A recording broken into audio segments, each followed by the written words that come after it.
What? I have the right to first dibs on anything that I want, Stan. Stan tried to snag this out of my hand. I'm gonna try to make my house a smart home. He snatched it out of my hand. So I had to give him the backup one. Tom gets this, Stan gets this one. There are rules, Stan.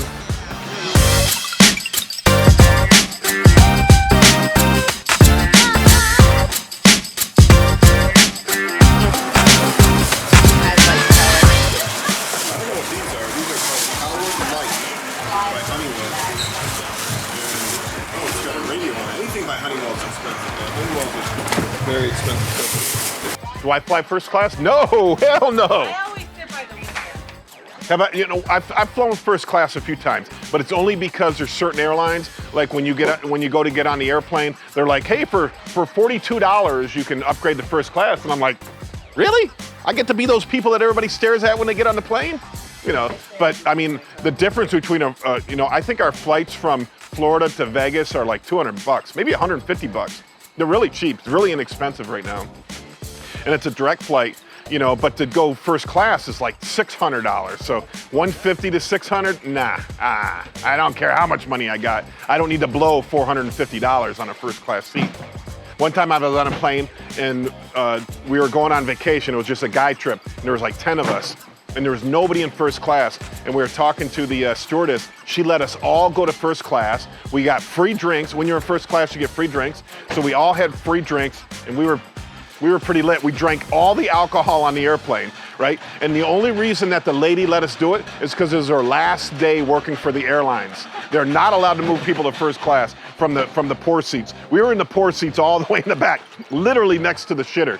And then she moved us to first class. We drank all their alcohol, and then there's 10 of us. We all tipped her $50 a piece. So she made $500 by moving us up to first class. I love that lady. I wish I could see her again. She was a great stewardess. She took good care of us. We're used to the mainframe. Oh my goodness. Oh my.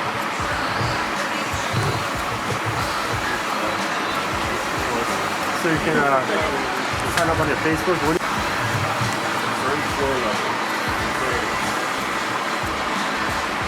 Okay, take his toy away so we can smoke them. Plan him his vacation. David, I don't know how old you are, and I don't know if you realize the digitization of the world, but everything's being digitized. And anybody under the age of 40 doesn't buy gold, doesn't own gold. Nobody buys gold anymore under the age of 40. If you're over the age of 40, you probably don't understand that my 10-year-old son are going on video games and buying digital assets on video games, all right? My 14-year-old son goes and plays GTA and buys digital assets on Grand Theft Auto. The future is going to be digitized. We're going to live in a metaverse. And if you don't understand what that means, you probably shouldn't argue with me that digital money is not going to be part of the future. I mean, if you want to say maybe Bitcoin won't win, I can understand that. Maybe one of the other cryptos will win. But without a doubt, there will be digital money controlled by no one in the future, controlled by no central authority. I mean, right now, the dollar is controlled by the US government and we control the world. That's why we can go to war. That's why we can print all this money, because we control the world. The rest of the world doesn't want it anymore. And China's already came out with their own digital currency, all right? Every country in the world is working on a digital currency right now. All right, but imagine if there was a currency that nobody controlled, no one country controlled, that's owned by the people, that's decentralized, that has a fixed supply. It's gonna change everything. It's gonna change everything. And I don't know how old you are, if you're too old to realize this, or just naive. Digital currencies will change the world. It'll stop war, it'll stop overspending, it'll stop the problems that having too much money has caused in this world. With printing of the printing presses, printing the money. The cash register goes burr, right? We just print as much as we want. So you can either get on board and be part of the future, or you can keep your naive attitude and buy gold, right? Buy gold, right? This is the worst period of economic time in the history of the world during Corona, right? The worst economic times in the history of the world, and gold went down. So those old assets are gone. The future is digitization. Another person. Cape 6, see, Cape 6 gets it. He gets it, you know? You just can't do that. That's called inflation. I mean, Argentina tried it. You know, Venezuela tried it. Everybody, all these countries have tried it, right? They print as much money as they can. You know, I watched a YouTube video of a lady with a big bag filled with $1 million bills from Venezuela to buy a loaf of bread. I mean, that's what inflation is. That's what it does. I mean, as long as the rest of the world says, okay, we trade oil in American dollars, we can keep printing. But the minute they start giving us a problem, which already Russia is, already China is, already Iraq is, already Iran is, already North Korea, all these people that are supposed to be our enemies, why are they our enemies? Because they don't like the dollar. They don't like the dollar. And I don't want to get into the politics because I don't like to focus on politics. I like to focus on money. I like to focus on the future of money. And if that's your focus, you know, you kind of blur out and you know why all of the problems in this world exist is because of money. If they took the money out of politics, which Bitcoin will, we're going to have a much better, much more reliable, much more responsible world, right? We're going to be responsible for our own actions, right? It'll be a better world. When this happens, it'll be a better world. We'll stay out of everybody else's business because we're just focused on our own business. It's going to be a better world. And I'm looking forward to that. And I want to be part of that better world. I definitely want to be part of that better world. And I'm making investments so that I am part of that world. And you're right, man. I don't know what's going to happen to the stock market. I have zero money in stocks. Zero money in stocks. It depends who you listen to. They're talking about a crash. Some people are talking about a crash. Some people are talking about a boom as long as they keep printing money. But I don't know what to think. I don't know what to think. Listen, I bought Bitcoin when it was at $3,000. That's when I started this journey in Bitcoin. I bought it at $3,000. People told me it was a scam, it was a bubble, stay out of it, there's no future in it. And now it's at $46,000, all right? So, you know, you can either get on board this train or just watch it zoom past you. It's your choice. That's what I tell all my employees. Oh, I got another one of my 23-year-old employee today signed up for Coinbase, and he says he's gonna start putting 10 bucks a week into Bitcoin. I love it, man, because it's a journey, right? It's a journey. Getting rich is a journey. You know, I definitely want to do a video about this today, Stan. I was gonna do it without you. In case everybody didn't know, Stan got married this weekend, so he's been gone for a few days. He just came back today. But I wanted to do a journey about, not a journey, I want to do a video about the journey to be rich. You know, you have to choose to be rich. You have to choose to be rich. And you have to choose the day that you decide to start being rich, okay? And then it takes 20 years. It takes 20 years. The problem is people never start that journey, or people start that journey too late in life. You know, 20 years ago, I was dead broke and I claimed bankruptcy. And I should be embarrassed about it, but I'm not. I'm not. I had a business that failed and I claimed bankruptcy. I had all this credit card debt. I was spending like a fool. Me and my wife was spending. Hey, I had to do a shout out to my wife. All right, hey, how you doing, honey? She says I never mention her in my videos. So my beautiful wife, I'm gonna put a picture up here of my wife, all right? My beautiful wife, thanks for watching my videos. She's starting to watch my videos now, so. What was my point? My point is you have to start that journey. I claimed bankruptcy 20 years ago. I failed in the business. I had tons of credit card debt. My wife had tons of credit card debt. And the bankruptcy laws wiped it all clear. Whether you like that or not, that's what I did. I then went back to college, and I went to college. I got 2 bachelor's degrees and a master's degree in business. And I probably shouldn't have, because I spent $30,000 or $40,000. I mean, I did have financial aid and all that stuff, but I got the stupid student loans, right? The loans that I didn't need. My college was free because I was broke, right? In America, if you're broke, you go to college for free, all right? I was going to college for free because I was broke, but I took all the student loans out like a dumbass, right? So now I had 10 years of payment, $333 a month for 10 years, right, on student loan debt. When I graduated from college, I decided to open my own business called Resale America, right? And then I just started the journey then. You know, I started buying real estate, started buying appreciating assets. At the time, it was real estate. So, you know, I invested, I have 3 restaurants, I have seven houses up in New York. And then my wife decides she wants to move down to Florida. I moved to Florida, I opened another Resale America. Now I own 3 retail outlets down here in Florida. Now I do have 2 business partners, all right? 2 business partners that help me out in that. So it's also about relationships, right? I met some good people. I know how to talk to people. I met some good people, they wanted to invest in me, and we opened Resale America, and now we have the 2 bin stores. So this is not 100% me on my own. But I went on that journey, all right? I decided 20 years ago when I claimed bankruptcy that I wanted to be rich.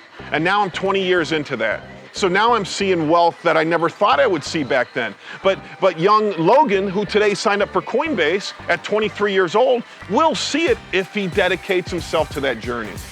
You know, the problem is in 5 years, he might find himself broke and destitute, then he has to sell all of his Bitcoin, you know, and cash out of it. That's not the right path. You got to go down that path of appreciating assets. My favorite one right now is cryptocurrencies, mostly Bitcoin and Ethereum.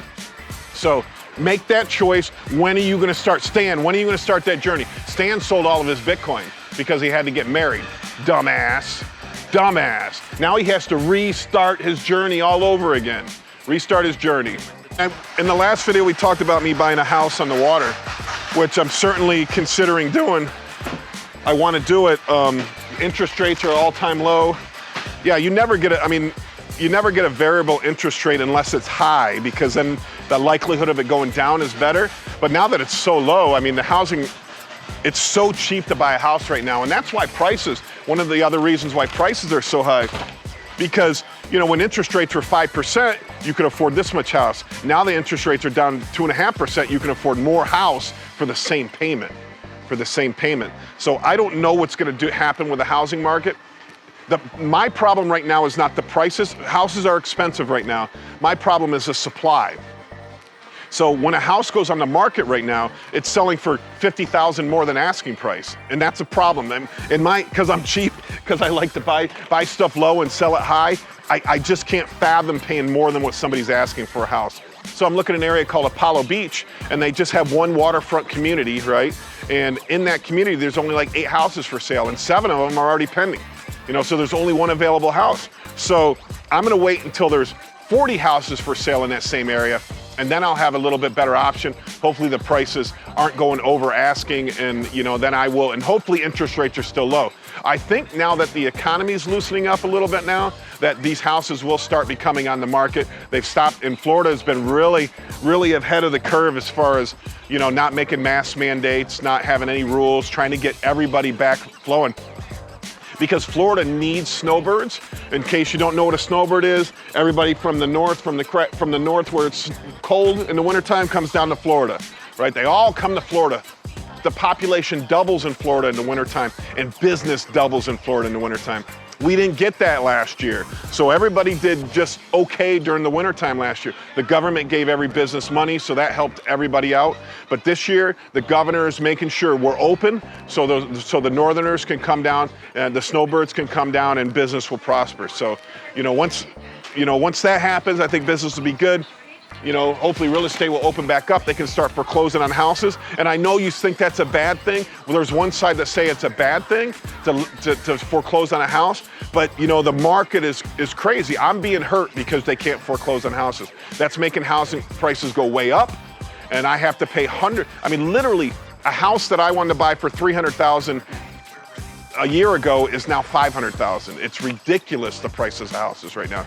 If you own a house and you're thinking about selling it, do it right now. Right now is the time. Even up in New York where I invest in real estate, I can't find any houses. In the middle of Corona, we bought a 2-family house for $82,000. That same exact house is like $120,000 right now. So it's, that's 50% more. That's 50% more. I can't find any more houses up in New York either for a good value, for a good deal. It's crazy. Yeah, cars are stupid. Mandy, look at Mandy. Mandy's son was looking for a car, and I couldn't believe the prices on a car with 150,000 miles on it. They were ridiculous. Used car.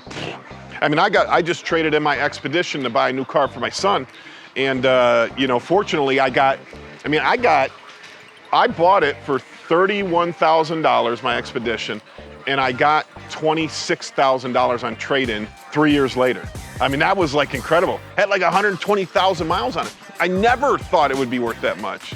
Never thought it'd be worth that much, but used car prices are huge right now. But they did tell me at the dealership that they're dropping hard, they're dropping fast. So if you're looking to trade in a car, right now is the time. Right now is the time. But although the car you're buying is going to be be worth more too. If you're buying a used car, if you're buying a new car, they're set price, so they can't charge more for that one. So if you're trading a used car right now for a new car, I normally wouldn't recommend buying a new car. I'm kind of the Dave Ramsey fan. Buy a 2-year-old car so that most of the depreciation is out of it. He would say pay cash. I don't think you need to pay cash. I like preserving cash. I like putting my cash in appreciating assets and making payments on my vehicles, making payments on my house. I don't, especially when mortgage rates this low, I'd never pay off a mortgage. I mean, you're borrowing money for just about free. I mean, it's free. It's free money. When you're borrowing at 2.5%, you're crazy not to capitalize off these interest rates. If you want to open a business and you got cash, let's say you got 100 grand in the bank, but the bank's willing to loan you 100 grand. Keep the cash in your bank, borrow the money at these interest rates. Borrow the money, buy an appreciating asset, maybe a building, maybe a business, start a business so you can get those tax write-offs. That's the smartest thing you can do. Utilize your ability to borrow. Always utilize your ability to borrow. I borrowed for my restaurant, my first restaurant, and now I'm going to make a lot of money because we're selling it right now. I bought my second restaurant with low interest loans. I got my third restaurant, that's a lease, so it's on a military base. Utilize your ability to borrow because over time, your net worth is just gonna grow. I did my net worth calculations yesterday. I'm gonna do a monthly, I had to write out everything for my wife, my username, my passwords, all my accounts, because I'm afraid if I'm one of those guys that die at 50 years old of a heart attack, my wife won't know where all my money is. So I did it yesterday and I'm telling you, I went from zero to a lot. And I'm very happy, and I'm so looking forward to where my next 10 years will go because, I don't know when I'm gonna retire. I'll never retire, but, I might go to a golf course and mow the lawns at a golf course. That might be my job, and I don't know what age that's gonna be. I guess it's gonna be how I feel because I love hustling. I love buying and selling shit. I love traveling. I love the life that I lead. I love everything about my life, and I don't know when I wanna, make that transition to a restaurant on the beach or whatever I'm gonna do, but, build your wealth. Make that decision. Make that decision now. Today is the day you make that decision. Today is the day you stop buying stupid shit. Instead of buying those $150 Air Jordans, you buy a $50 pair of Adidas and put that $100 in an appreciating asset. My favorite is Bitcoin.